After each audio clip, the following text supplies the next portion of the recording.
Hello everyone, so this is your host and your English का दोस्त Vineet Kapoor once again back with you with tricky concepts of English through what? Through conversational sentences.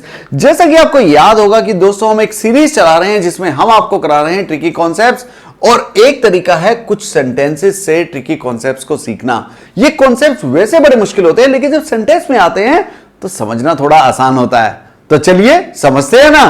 Okay, तो अगर आपको याद हो मैंने आपसे पिछली बार यह पूछा था, याद आया आपको? मैंने पूछा था उसे अपने काम में लगा रहने दो, इसकी इंग्लिश क्या होगी? अगर आपने जवाब दिया था कमेंट सेक्शन में तो बहुत अच्छी बात है, और अगर नहीं दिया तो कोई बात नहीं, अभी दे दीजिए। या तो इसको हम कैसे बोलेंगे, उसे अपने काम में लगा रहने दो। तो दोस्तों याद रखिए, इसके लिए हम एक खास वर्ड का इस्तेमाल करते हैं और एक खास प्रीपोजिशन का। आपने मुझे वही बताना है। तो कैसे बोलेंगे? Let him stick to his work। अब इसमें दो कॉन्सेप्ट्स हैं जो आपने सीखने हैं। नंबर एक, स्टिक की यहां पर सेकंड फॉर्म जो बनेगी वो बनेगी स्टक। ओके, इसका ध्यान रखिएगा, स्टिक स्टिक्ड नहीं, स्टिक स्टक स्टक। एक बात। दूसरी बात, इस सेंटेंस को मैंने लेट से इस्तेमाल किया है। इसका मतलब यह सेंटेंस एक इंपेरेटिव सेंटेंस है। जब आपने कभी भी कहना होता है उसको ये करने दो, उसको जाने दो, उसको आने दो,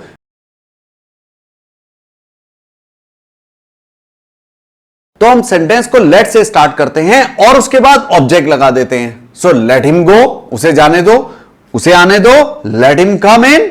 हम इसको ऐसे भी बोलते हैं लेट हिम इन, उसे अंदर आने दो। ओके, अरे let him do his work, उसे अपना काम करने दो।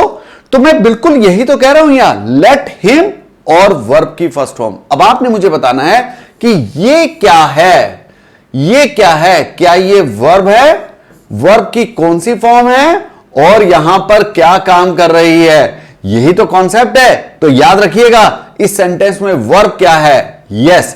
तो let him stick to his work, यानी उसको अपने काम में लगा रहने दो, उसको परेशान मत करो, यस। तो दोस्तों याद रखिए इस पूरे सेंटेंस में जो वर्ब है, जो मेन वर्ब है वो ये है। अब इसको हमेशा ध्यान रखिएगा, जब भी आपके पास लेट आएगा तो एक ऑब्जेक्ट आएगा और उसके बाद क्या आएगा? Yes, infinitive. और मैंने अपनी एक वीडियो में बताया था कि इंफिनिटिव को हम कैसे इस्तेमाल करते हैं लेट के बाद, मेक के बाद। तो जब इंफिनिटिव आता है तो अगर ये लेट है और ये स्टिक है तो मैंने लिखा इंफिनिटिव, तो इंफिनिटिव में तो टू प्लस वर्ब की फर्स्ट फॉर्म आती है। तो टू कहां गया? तो लेट के बाद जब भी आएगा तो एक ऐसा इंफिनिटिव आता है जिससे पहले टू नहीं लगाते हम, और इसको बोलते हैं हम bare infinitive. What is this called? Bare infinitive. तो ये होता है दोस्तों बेयर इंफिनिटिव। लेट के बाद हमेशा बेयर इंफिनिटिव का इस्तेमाल करेंगे, इसको ध्यान रखिएगा। तो मैं आपसे एक और चीज पूछता हूं, ओके, और आपको बताता भी हूं स्टिक का एक और इस्तेमाल। I will stick to lemonade, you can order what you want. अब जैसा कि आपको सेंटेंस को देखने से ही पता चल रहा है कि ये कुछ और बात कह रहा है, यहां कुछ और बात कह रहा है। वो कह रहा है I will stick to lemonade, यानी कि I will confine myself to, I will limit myself to. इसका मतलब मैं तो भैया शिकवंजी लूंगा, मैं तो लेमनेड लूंगा, मैं कुछ और नहीं लूंगा, मैं नींबू पानी लूंगा जिसे आप कहते हैं। तो I will stick to lemonade, आपने जो मंगाना हो मंगाइए, मैं कुछ और नहीं लूंगा। सो हम स्टिक टू का इस्तेमाल ऐसे भी करते हैं इंग्लिश में। और एक और इस्तेमाल होता है, yes this, I am stuck at a question and not getting a way out. अरे यार मैं एक क्वेश्चन में अटका हुआ हूं। तो अटकने के लिए भी स्टिक का इस्तेमाल करते हैं। ओके, याद रहेगा। तो यहां पर मैंने उसी स्टिक का इस्तेमाल किया, आई एम स्टक। तो आपने पूछा फोन करके, अरे यार कहां रह गए? Sorry, I got stuck in traffic, मैं ट्रैफिक में फंस गया। देखिए स्टक का एक और इस्तेमाल। तो आप एक वर्ड को अलग अलग तरीके से इस्तेमाल कर सकते हैं। चलिए एक और सेंटेंस मैं पूछता हूं आपसे, और वो है ये, अरे मुझ पर तुम्हारा एक एहसान रहा। क्या इमोशनल सेंटेंस है। अब जरा इसका एक इमोशनल सब्स्टिट्यूट इंग्लिश में भी बता देंगे तो मजा आ जाएगा। इसको इंग्लिश में कैसे कहेंगे? और वही होना चाहिए इमोशनल, ट्रांसलेशन नहीं। मुझ पर तुम्हारा एक एहसान रहा, यानी कि मैं तुम्हारा एहसान जरूर एक दिन चुकता करूंगा। आपने कभी किसी को ऐसा कहना हो तो इसको कहने का एक बहुत बढ़िया तरीका है, और वो है ये, आई ओ यू वन। जैसा कि ये साहब कह रहे हैं, आई ओ यू वन, मेरे ऊपर आपका एक एहसान रहा। ओके, इसका मतलब यह है कि मैं कभी ना कभी ये एहसान चुकता करूंगा। तो जब आपने किसी को कहना होता I am really grateful to you, I am really thankful to you और thank you, it's a very good way of saying so, I owe you one. Okay, क्या बढ़िया सेंटेंस है। अब इसमें ध्यान देने वाली बात है ओ, और कई लोग गलती से इसको ये लिख जाते हैं ओन। ओन एक अलग वर्ड है, ओ एक अलग वर्ड है। ओ के एक और माने होते हैं, एक तो ये माने होते हैं, एक ओ के माने होते हैं इंडेटेड। ओके, अब इसको भी ध्यान रखिएगा कि इसको हम डेब्टेड नहीं पढ़ते, इसको पढ़ते हैं dated. I am indebted to you. Okay, मैं आपका ऋणी हूं, I am grateful to you. Okay, मुझ पर आपका एक एहसान रहा। जब भी आपने कहना हो मैं आपका एहसानमंद हूं, I am indebted to you, I am grateful to you. So these are two different words. इसका मतलब होता है to be indebted of someone, किसी का एहसान होना किसी के ऊपर, या ऋणी होना। ओके, और ओन का मतलब होता है पोजीशन दिखाना। ओके, जैसे देख लेते हैं कैसे इस्तेमाल करते हैं दोनों को और क्या क्या डिफरेंस है। ही ओज मी 100 रुपीज, उसने मेरे 100 रुपए देने हैं। तो अगर आपने कहना हो ना देनदार, वो मेरे 100 रुपए का देनदार है, यानी उसने मुझे चुकता कर रहे हैं। सो आई यूज ओज नॉट ओन्स। अगर मैं कह देता हूं आई ओन 100 रुपीज तो ये गलत होगा, अजीब लगेगा। अगर ओन इस्तेमाल करना है पोजीशन के लिए तो कुछ और बेहतर सेंटेंस बनाइए, अभी मैं आपको दिखाऊंगा। Oh I owe a lot to my friends and well wishers. इसका मतलब है मैं उनका एहसानमंद हूं, ग्रेटफुल हूं, यानी कि मैं जो भी हूं उनकी वजह से हूं। वेल विशर्स मेरे खैर ख्वाह, यानी कि मेरे शुभ चिंतक।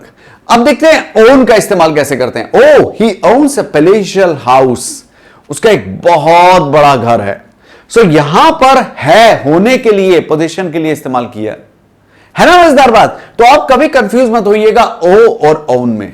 ओके, चलिए चलते हैं अगले सेंटेंस की तरफ। और मेरा अगला सेंटेंस कुछ भूल रहे हैं ये साहब, शायद नाम भूल रहे हैं। अगर आपने किसी को कहना हो तुम्हारा नाम याद नहीं आ रहा, हम मिल चुके हैं बट आई एम सॉरी मैं आपका नाम याद नहीं कर पा रहा हूं, क्या है आपका नाम, मेरी जबान पर फिर रहा है, इसको इंग्लिश में कैसे कहेंगे? जल्दी से बताइए। आपका नाम मेरी जबान पर फिर रहा है, यानी आ नहीं रहा, जबान पर है, दिमाग में नहीं आ रहा कि मैं बोल सकूं क्या नाम है, क्या नाम है, क्या नाम है। अगर मुझे पहला लेटर पता चल जाए तो मैं बता दूंगा। नो, योर नेम एस्केप्स मी। याद रखिए एस्केप का इस्तेमाल हम अलग अलग तरह से करते हैं और एक ये खूबसूरत इस्तेमाल है एस्केप का। तो एस्केप का मतलब होता है याद ना आना, इसको ध्यान रखिएगा। Okay, so your name escapes me, यानी आपका नाम मुझे याद नहीं आ रहा है। अच्छा, मैं आपको एक चीज और बताता हूं इसी के related sentences. I was not able to place him, मैं उसे पहचान नहीं पाया। आई एम सॉरी, बुरा मत मानना दोस्त, मैं आपको पहचान नहीं पाया, आई कुडंट प्लेस यू। कभी कभी कॉल आती है ना, और भाई क्या हाल है राजू, अरे यार कहां हो तुम, कौन बोल रहा है, अरे तुम मेरी आवाज नहीं पहचाने, कमाल करते हो यार, आई एम सॉरी, हाँ आई कुडंट प्लेस यू, यानी मैं आपको पहचान नहीं पाया। तो प्लेस का इस्तेमाल भी करते हैं पहचान ना पाने के लिए, और ये बहुत अच्छा। देखिए एक चीज ध्यान रखिए, जरूरी नहीं कि मुश्किल वर्ड से इंग्लिश अच्छी बोली जाती है, आसान वर्ड से भी इंग्लिश अच्छी बोली जा सकती है। वो वर्ड जो आपको आते हैं आप उनका इस्तेमाल सीखिए। ओके, चलिए। Oh I fail to recall his name. अब याद रखिए रिकॉल का मतलब होता है याद करना। ओके, रिमाइंड मैंने याद दिलाना, रिमेंबर मैंने याद रखना। अभी तीनों को आप अलग अलग याद रखिएगा, रिकॉल, रिमाइंड, रिमेंबर, और रिवाइज दोहराना, या ये सारे अलग वर्ड्स हैं। लेकिन इंपॉर्टेंट चीज क्या है, आप याद रखिए कि मुझे एस्केप और प्लेस का इस्तेमाल कैसे कैसे करना है। ओके, चलिए एक और साहब है, भगवान ना करे अगर तुम भूल गए तो गजब हो जाएगा। तो भगवान ना करे अगर ऐसा हुआ तो भगवान ना करे अगर आपको इसकी इंग्लिश ना आई तो जल्दी से बताइए फिर क्या बोलेंगे, भगवान ना करे को। तो याद रखिए दोस्तों, इसका हम इस्तेमाल करते हैं ऐसे, God forbid. Okay, God forbid, if you forget. अब इसमें ध्यान रखने वाली बात यह है कि यहां पर हम कंजंक्शन इफ ही लगाते हैं। God forbid if you get late, God forbid if you miss your train, भगवान ना करे अगर ऐसा हो। ओके, तो गॉड फॉरबिड और ऐसे बहुत सारे फ्रेजेस हैं हम जिनका इस्तेमाल कर सकते हैं। जैसे एक फ्रेज है गॉड विलिंग, भगवान ने चाहा तो, ऊपर वाले ने तो चाहा तो ऐसा ही होगा, इंशाल्लाह ऐसा ही होगा। God willing one day I will be a fluent speaker of English, कह सकते हैं, जरा बोल के देखिए। Yes, God willing I will reach on time. Okay, मैं समय से पहुंचूंगा, ऊपर वाले की इच्छा होगी तो, यानी इंशाल्लाह मैं ठीक टाइम से पहुंच जाऊंगा। So we use God willing also. Okay, और एक इस्तेमाल करते हैं इन गॉड्स नेम। अब ये जो आता है इसका कोई मतलब नहीं होता, ये सरप्राइज दिखाने के लिए हम इन गॉड्स नेम का इस्तेमाल करते हैं। What in God's name are you doing here, तुम यहां कैसे यार। तो जब आपने किसी को यह कहना होता है, अरे my goodness how come you are here, so you can say what in God's name are you doing here, है ना बढ़िया सेंटेंस। अच्छा, चलते चलते जैसे कि मेरी एक आदत है, मैं आपको देता हूं एक असाइनमेंट, और आपने करना क्या है, कमेंट सेक्शन में मुझे लिखकर बताना है इसका मतलब क्या होगा। बताएंगे ना? तो चलिए, ये रहा आपका असाइनमेंट जो आपने मुझे देना है कमेंट सेक्शन में, और सभी ने देना है, ठीक है। तो देखते हैं।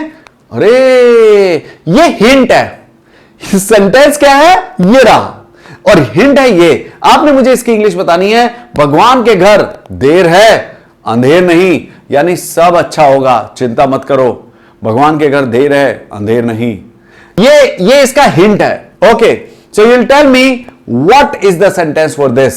Thank you so much for being here till the very end of the session, and we'll meet in another session, and I'll teach you some more concepts, tricky concepts of English through different means. For now, this is all from your host and your English ka dost Vineet Kapoor, signing off. Let's win it with Vineet. Bye bye, take care.